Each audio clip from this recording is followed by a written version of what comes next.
চ্যানেলে প্রত্যেককে আরও একবার স্বাগত।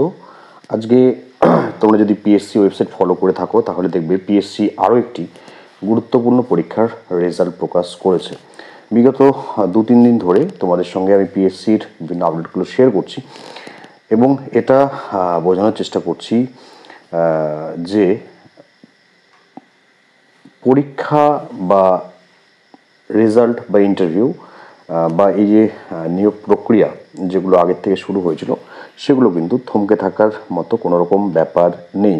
আজকে তোমরা যারা পিএসসির ওয়েবসাইট রেগুলার চেক করো, আজকে নিঃসন্দেহে তোমরা চেক করে হয়তো দেখতে পেয়েছো যে PSC audit and account service এর যে রেজাল্ট সেটা প্রকাশ করেছে। এটা 2022 সালের প্রিলিমিনারি স্ক্রিনিং টেস্ট হয়েছিল, তো সেখানে পিএসসি হচ্ছে রেজাল্ট প্রকাশ করেছে।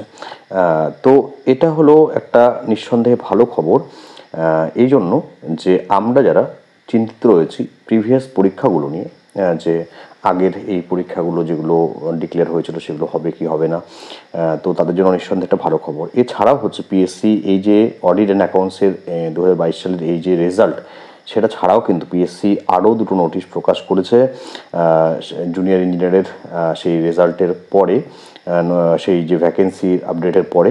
একটা হলো যে ফোর্থকামিং ইন্টারভিউ হবে। ফোর্থকামিং ইন্টারভিউ কিসের জন্য?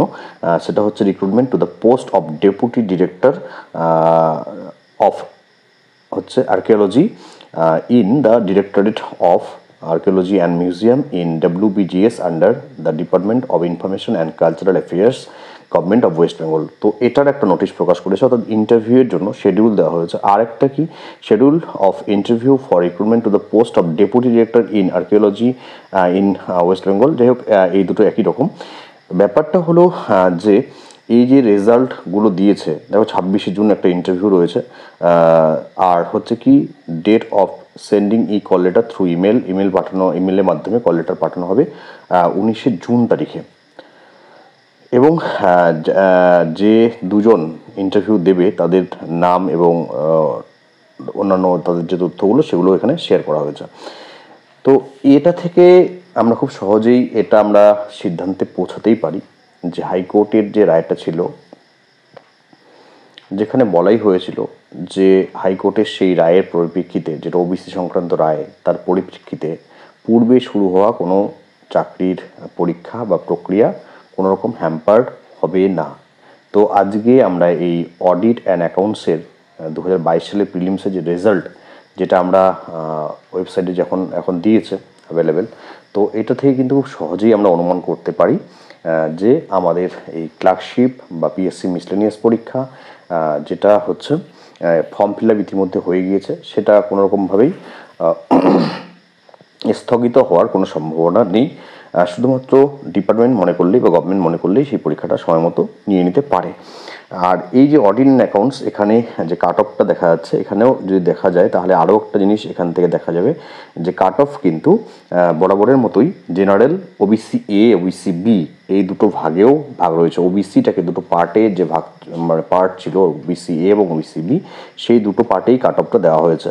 এছাড়াও এসসি এসটির কাট অফটাও এখানে শেয়ার করা হয়েছে। জেনারেলের কাট অফ হচ্ছে 78.33, আর ওবিসি এ এবং ওবিসি বি এর কাট অফটাও সেম 78.33। এসসির কাট অফ হচ্ছে 68 আর এসটি কাট অফ হচ্ছে 58.33। সব থেকে বড় কথা হচ্ছে পিএইচ ক্যাটাগরি কাট অফ হচ্ছে -1.33।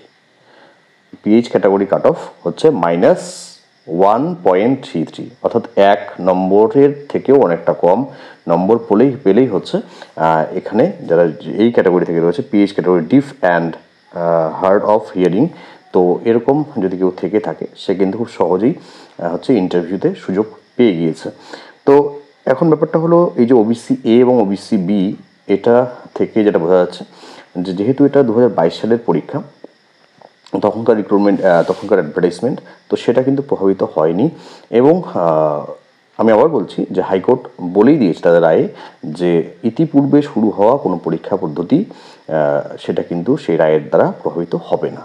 তো এই যে এতগুলো বিষয় যেগুলো বারবার করে পিএসসি থেকে আসছে, মানে শুধু যে পিএসসি তা নয়, অন্যান্য যে কোনো ডিপার্টমেন্ট, যেমন অনেকে তোমরা আইসিডিএস ওয়ার্কার বা হেল্পার পরীক্ষা দিয়েছো, অথবা WBP ওয়েস্ট বেঙ্গল পুলিশের যে রিক্রুটমেন্ট, এগুলো যেগুলো ইতিপূর্বে শুরু হয়ে গিয়েছে সেগুলো কিন্তু কোনোটাই হচ্ছে হ্যাম্পার হবে না। ডিপার্টমেন্ট মনে করলে সেগুলোকে একদম ইন টাইম সেগুলোকে নিয়ে নিতে পারে। এটাই ছিল তোমাদের সঙ্গে শেয়ার করার মতো একটা ছোট্ট ইনফরমেশন। আশা করি তোমাদের এটা ভালো লেগে থাকবে যে পিএসসির ক্লার্কশিপ এবং মিসলেনিয়াস পরীক্ষা ওবিসি রায়ের দ্বারা কোনোরকমভাবে প্রভাবিত হবে না। শুধুমাত্র কি বলা হয়েছিল আনন্দবাজার পত্রিকায় যে WBCS এর যে মেইন এক্সামটা রয়েছে সেটার ক্ষেত্রে হচ্ছে একটু ডিলে হতে পারে, আদারওয়াইজ অন্য পরীক্ষার ক্ষেত্রে কিন্তু কোনোরকম কোনো সমস্যা নেই এই ওবিসি রায়ের দ্বারা। সকলে ভালো থাকবে, সুস্থ থাকবে।